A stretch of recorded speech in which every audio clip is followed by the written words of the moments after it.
कभी सोचा है ऐसा क्यों होता है कि कुछ लोग इतने सफल हो जाते हैं और कुछ लोग वहीं के वहीं रह जाते हैं? इसका राज पैसे में नहीं बल्कि समय के सही इस्तेमाल में छिपा है। तो आज हम यही सीखने वाले हैं कि कैसे अपने समय को बर्बाद करने की आदत को छोड़कर उस पर महारत हासिल की जाए। चलिए इस सफर की शुरुआत करते हैं। जरा एक पल के लिए इस सवाल के बारे में गहराई से सोचिए। अगर कोई आपको 1 करोड़ रुपए दे, लेकिन शर्त ये हो कि आप कल सुबह उठेंगे ही नहीं, तो क्या कोई ये सौदा करेगा? बिल्कुल नहीं। पता है क्यों? क्योंकि ये हमें एक सीधी सी बात सिखाता है। हमारी जिंदगी का आने वाला हर एक दिन करोड़ों रुपयों से भी कहीं ज्यादा कीमती है।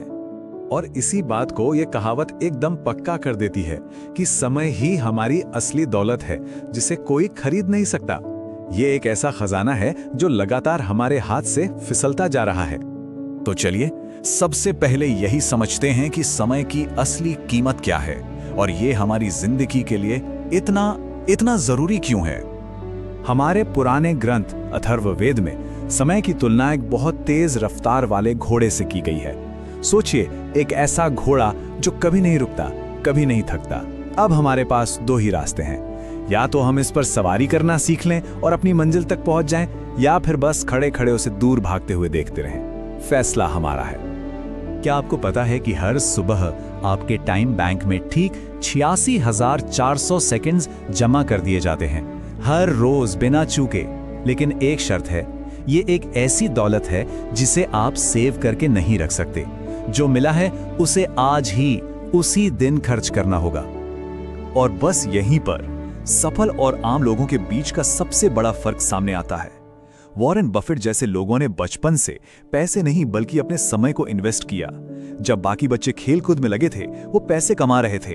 क्यों? क्योंकि वो ये बात बहुत पहले समझ गए थे कि गवाया हुआ पैसा तो शायद वापस आ सकता है, लेकिन गवाया हुआ समय वो कभी लौट कर नहीं आता। तो सवाल यह है कि अगर समय इतना ही कीमती है तो हम इसे बर्बाद करते क्यों हैं? चलिए उन 2 चोरों से मिलते हैं जो बड़ी चालाकी से हमारा सबसे कीमती खजाना, हमारा समय, चुरा लेते हैं। देखिए, हमारे समय के 2 सबसे बड़े दुश्मन कहीं बाहर नहीं, हमारे अंदर ही बैठे हैं। पहला है एनर्जी की कमी, वो वाली फीलिंग, यार आज मन नहीं है, या चलो कल कर लेंगे। और दूसरा उद्देश्य की कमी, मतलब ये ही नहीं पता कि जाना कहाँ है। अब सोचिए, जब मंजिल ही तय नहीं है तो समय का वो घोड़ा बस यूं ही इधर उधर भटकता रहेगा, है ना? और पता है, ये कोई आज की बात नहीं है। पुराने रोम में जो शासक होते थे वो एक पॉलिसी अपनाते थे जिसे कहते थे ब्रेड एंड सर्कस। मतलब लोगों को सस्ता खाना दो और मनोरंजन में उलझाए रखो, ताकि वो असली मुद्दों पर कभी सवाल ही ना उठाएं। आज का सर्कस कहाँ है? हमारी जेब में, हमारे फोन में। सोशल मीडिया और स्ट्रीमिंग सर्विसेज, ये सब हमारा ध्यान खींचने के लिए ही तो बनाए गए हैं। थोड़ा बहुत मनोरंजन तो ठीक है, लेकिन हमें ये देखना होगा कि कहीं ये हमारी आदत तो नहीं बन रहा, कहीं ये हमें हमारे असली मकसद से भटका तो नहीं रहा। ठीक है, तो अब हम प्रॉब्लम को तो समझ गए हैं, तो अब बात करते हैं सॉल्यूशन की। चलिए अब ये सीखते हैं कि समय के इस जंगली घोड़े को काबू में कैसे करें और अपनी जिंदगी की लगाम अपने हाथों में कैसे लें। आप इंटरनेट पे खोजेंगे ना, तो आपको टाइम बचाने के, प्रोडक्टिविटी बढ़ाने के सैकड़ों तरीके मिल जाएंगे। 2 मिनट का नियम, 80-20 का सिद्धांत, पता नहीं क्या क्या। अब इतने सारे तरीकों के बीच में कंफ्यूज होना तो एकदम नॉर्मल है। लेकिन हार्वर्ड की एक स्टडी ने इन सब में से एक ऐसी टेक्निक को सबसे असरदार बताया है जिसकी पुष्टि वैज्ञानिक भी करते हैं। और मजे की बात यह है कि दुनिया के लगभग सारे सफल लोग जाने अनजाने में इसी टेक्निक का इस्तेमाल करते हैं। तो इस जादुई टेक्निक का नाम है टाइम बॉक्सिंग। अब इसका मतलब क्या है? इसका सीधा सा मतलब है कि सिर्फ क्या करना है इसकी लिस्ट मत बनाओ, बल्कि कब करना है इसका भी प्लान बनाओ। हर काम के लिए अपने कैलेंडर में एक फिक्स टाइम सेट कर दो, जैसे सुबह 10 से 11 बजे तक मैं सिर्फ और सिर्फ ईमेल्स के जवाब दूंगा और कुछ नहीं।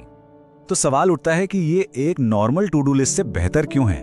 देखिए, पहली बात, ये आपको सोचने पर मजबूर करता है कि कौन सा काम ज्यादा जरूरी है और उसे कब करना है। दूसरी बात, ये आपके दिन को आपकी एनर्जी के हिसाब से ऑर्गेनाइज करता है। और सबसे जरूरी, ये अब क्या करूं वाली कंफ्यूजन को जड़ से खत्म कर देता है। लेकिन रुकिए, टाइम बॉक्सिंग को और भी ज्यादा पावरफुल बनाने के लिए एक और चीज चाहिए। चलिए अब उस सीक्रेट फ्रेमवर्क को समझते हैं जो इसे मास्टर लेवल पर ले जाता है। बात बहुत सिंपल है। हर टाइम बॉक्स के पीछे, हर काम के पीछे एक बहुत ही क्लियर और स्ट्रॉन्ग गोल होना चाहिए, क्योंकि बिना गोल के टाइम बॉक्सिंग भी एक ऐसी नाव की तरह है जिसमें पतवार ही नहीं है। वो चलेगी तो पर कहीं पहुंचेगी नहीं। और इसके लिए सबसे बेस्ट तरीका है स्मार्ट गोल्स, मतलब आपका लक्ष्य स्पेसिफिक हो, एकदम साफ। जैसे मुझे 3 महीने में 5 किलो वजन कम करना है। M मेजरेबल, जिसे नापा जा सके। A अचीवेबल, ऐसा हो जिसे आप सच में पूरा कर सकें। R रेलेवेंट, जो आपके लिए सच में मायने रखता हो। और T टाइम बाउंड, जिसकी एक डेडलाइन हो। वॉरेन बफे की जिंदगी इसका परफेक्ट एग्जाम्पल है। उनके हर कदम, हर फैसले के पीछे एक स्मार्ट गोल था। उन्होंने लगातार सालों तक अपना समय सही जगह इन्वेस्ट किया और उसका नतीजा आज हम सबके सामने है। तो आखिर में बस एक बात याद रखनी है। एक बहुत पुरानी कहावत है कि जो इंसान अपनी दीवार पर लगे कैलेंडर पर राज नहीं कर सकता, वो बाहर की दुनिया पर भी राज नहीं कर सकता। अपने समय पर कंट्रोल करना ही अपने भविष्य पर कंट्रोल करना है। तो अगली बार जब भी आप अपना फोन उठाएं और सोशल मीडिया स्क्रॉल करना शुरू करें, तो बस 1 सेकंड के लिए रुककर खुद से यह सवाल पूछें, मैं अपना सबसे कीमती खजाना, अपना ध्यान, अपना वक्त क्या सही जगह लगा रहा हूं? क्योंकि याद रखिए, आप अपना समय कहां लगाते हैं, यही तय करेगा कि आप अपनी जिंदगी में कहां पहुंचते हैं।